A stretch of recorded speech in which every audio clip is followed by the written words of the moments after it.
Ho, ho, ho! Merry Bob Garmus. This week on 10 Ticket Deck, we are looking at a deck that is not only thinking about ourselves, it is giving to our opponents and making sure that, they're in the spirit too. They don't give themselves things. We're making sure that they kind of stay under wraps and, don't give things to themselves. That doesn't seem fair. That's not in the spirit of the season. So we're playing a Harmless Offering control deck. Let's jump in and see what the deck looks like. First off, the combo. So the big combo is Demonic Pact, has 3 modes. It's a 4-mana spell. Every upkeep, you get to choose a different mode. One is a deal 4 damage to target creature or player. You gain 4 life, so it's a drain 4. One is a target opponent discards 2 cards. Also pretty powerful. And then one is you draw 2 cards. Again, pretty powerful. So it's 3 very powerful modes for 4 mana. And then the last mode, you're probably going to want to always choose this one last. It says you lose the game. Losing the game, not generally a good thing to do. So that's Demonic Pact. Obviously, we don't want to lose the game ourselves. We would much rather give Demonic Pact as a gift to our opponents. To do this, we use Harmless Offering, a 3-mana sorcery. Target opponent gains control of target permanent you control. We're also running 2 Abyssal Persecutors that kind of have a synergy with Harmless Offering. It's a 6/6 flying trample for 4, so super good in terms of its converted mana cost to value there. Basically goes over the top of everything in Modern except for maybe a Death Shadow, but whatever. Death Shadow is like the best card in Modern. What are you going to do? 6/6 trample flying for 4 is still really good, but it has this caveat: we can't win the game and our opponents can't lose the game. So once this is in play, we want to get our opponent to negative life, and then we can either give it to them with Harmless Offering, or if we want to, we have some kill spells, we can just kill it ourselves. So that's the combo. Then we need to worry about the other ways to win. So that combo is not going to win all the time. And I wanted some other ways to kind of push through damage that didn't involve having a ton of cards. So Grim Lavamancer, this one's not so much of a win. I mean, it is a little bit of a win condition, but it's more of just another control card. The deck has a lot of control, but it is a creature. Tap it, pay a red, exile 2 things from your graveyard. As you're going to see, we have a lot of things that will eventually go to our graveyard. Deal 2 damage to target creature or player. Very good as a 1-of in our deck. Pack Rat is really, in my opinion, that's the alternate win condition. A lot of times a single Pack Rat coming down, especially if it's in turn 5, when you can just make it and instantly duplicate it. Maybe turn 6, you can make 2 more. This thing can get out of hand really quickly. You can easily have 5/5/5s by, turn 6 or 7 and just overwhelm the board. Still a little slow, but when you combo that with all the removal we have to slow down the early game stuff, it can be a pretty big haymaker in the late game. And again, it only takes up 4 slots and potentially generates a giant army. So that's kind of why it's in the deck, where we have a combo that we need to make room for, and 2, we have a lot of interaction we want to make room for. And then 1 Olivia. Olivia is just really neat. Abyssal Persecutor is also kind of a win con in the same beatdown sense. But Olivia has a neat ability. She's a flying 3/3 for 4, and you can pay 2 mana to deal damage to target creature and put a +1/+1 counter on Olivia. That's pretty useful. Also, any creature that's a vampire, you can pay 5. Well, so doing that 1 damage turns that creature into a vampire. It's like biting it. And then once it's a vampire, you can pay 5 mana and take control of that creature for as long as you control Olivia. So she also acts as a way that we can late game turn 7, you can do it right away potentially, but to even turn 4 or 5, you could do damage to the creature at end of turn, and then on your next turn take control of that creature and then slowly just eat up our opponent's board that way and generate a giant army with her. So I like her a lot. She's really cool. I think she's a good 1-of in the deck. And so those are our win conditions. Then we get into the interaction. This is the early interaction. I think there's 1 more interaction card on the next slide, even though I don't call it interaction. The big ones are the 1-drops. For Duress. Duress is really good for a couple reasons. 1, it makes it a lot easier to resolve our Harmless Offering. It gets pretty bad if you have Harmless Offering and Demonic Pact, and your opponent just has, a counter spell, and so you wait till the turn right before you're going to lose the game. You try to give the Demonic Pact over to your opponent, and they counter it. That's really bad. So the Dresses can help clear out those counters, and they can help clear out your opponent's discard if you're worried about them thought seizing your Harmless Offering, and just also slow down the crazy things that they're doing. Lightning Bolt, just early interaction, kill creatures, kill Birds of Paradise and Noble Hierarchs and things like that, as well as significant threats in burn decks. You usually don't want it to go to face, although if we end up on the beatdown plan, occasionally going to face might make sense to just finish out a game. Dreadbore, this is a 3-of. It's basically sorcery speed, destroy target creature or planeswalker. So destroy almost anything, but it is sorcery speed, so that's the big disadvantage. But it's a good clean answer to a planeswalker. We don't have that many since we don't have that many creatures, so we want some way to get planeswalkers off the board. And then 4 Terminate, instant speed, so that's the reason it's kind of better than Dreadboard. It's the reason we're running 4 instead of 3. Destroy target creature, it can't be regenerated. That's just classically good control card. Still very good in Modern. It's true if your opponent's playing almost all 1-drop creatures, you're tempoing yourself out a little bit, but usually it's good enough. All right, so there's that, and then this is kind of the other stuff in the deck, and there's a bunch of reasons for these being in the deck. Hero's Downfall is just basically another copy of Dreadboard, but we can use it at instant speed. That's the reason it's good. Can be very relevant. One of the big problems is, especially against certain decks, like Affinity and things like that, they'll use a lot of man lands or things like that, where you need to be able to deal with them at instant speed. I mean, we have the Terminates for that too, but the Dreadboard's just become abysmally bad in some matchups, so don't want to go too high on those, and it's nice to have a few extra instant speed kills. So this is kind of our flex slot, because we have so many 2-drop kill spells. We're willing to go up an extra mana just for the flexibility of a couple Heroes Downfall. And then the rest of this is really making sure we can find our combo. So 3 Night's Whispers, you take 2 damage and you draw 2 cards. Again, just to try to help us, find the Harmless Offering if we have the Demonic Pact already and things like that. Also, I mean, we're kind of a control deck, so draw is pretty much always good in a control deck. Just keep our opponent's creatures off the field, keep them down. And then 2 Liliana Vess. This is a 5-drop, so it's a little expensive, but the big reason it's in the deck, I mean, the discard is nice, as we talked about with the Duresses.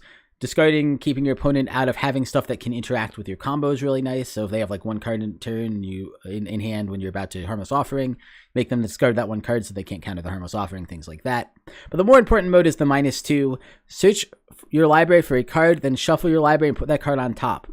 So this fetches either piece of our combo, and when it comes to Harmless Offering, you can use this the turn before you go off. You can leave it on top of your library, and they can't even Thoughtseize it or Inquisition of Kozilek it because it's not in your hand, but you know you're going to draw it. So it's a good way to guarantee that we're going to get that combo without opening ourselves up to the discard. So unless they have something that makes you shuffle your library, you should be good. Even if they have Path to Exile, you can just choose not to search, which is probably what you would want to do in that case if you're just going to win on the next turn anyway. So yeah, I think she works really well in the deck. The fact that you can activate her twice and get 2 cards works really well with the 2-card combo. And the discard ability isn't bad either. I don't think we would ever use the -8, but you never know. I never say never. And I think that's pretty much the whole deck. I guess we got to talk about lands real quick. We're running 4 slow lands for Temple of Malice. So that's one of these scry lands. You can produce red or black with it, but when it comes into play, you get to scry a card. Because we're a combo deck, the scry is pretty useful to us. We really want to smooth our draw out. And sometimes we don't even want to find our combo. Sometimes we just, our opponent is super aggro and we need to use it to push lane to the bottom or even push our combo to the bottom just because we need a kill spell to survive. So pretty good in our deck, even though it slows us down a little bit. We're okay being slightly slow. Graven Carns.